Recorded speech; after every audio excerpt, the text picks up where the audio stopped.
તો અમદાવાદમાં સ્થાનિક સ્વરાજ્યની ચૂંટણીઓ નજીક આવતા રાજકીય પક્ષોએ તૈયારીઓ તેજ કરી છે।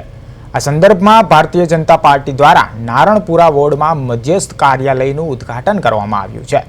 આવનારી મહાનગરપાલિકાની ચૂંટણીને ધ્યાનમાં રાખીને શરૂ કરાયેલું આ કાર્યાલય વોર્ડ સ્તરે પાર્ટીની પ્રવૃત્તિઓનું સંચાલન કરશે।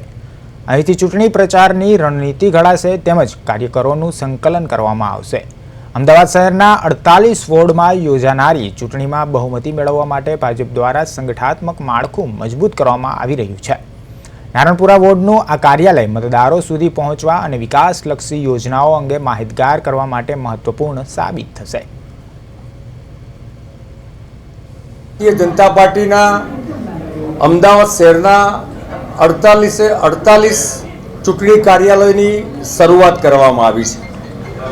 ભારતીય જનતા પાર્ટીમાં સંગઠન એ જ શક્તિ છે અને ભારતીય જનતા પાર્ટીની વિચાર યાત્રાનું આ સૌથી મોટું અને ઉત્તમ ઉદાહરણ છે।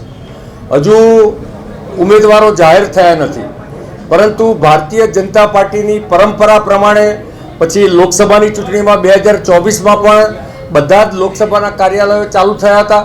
વિધાનસભામાં પણ ઉમેદવાર જાહેર થયા પહેલાં કાર્યાલયો ચાલુ થયા હતા। એ જ રીતે આજે અમદાવાદ શહેરના 48 વોર્ડમાં એક સાથે ચૂંટણી કાર્યાલયોની શરૂઆત થઈ છે।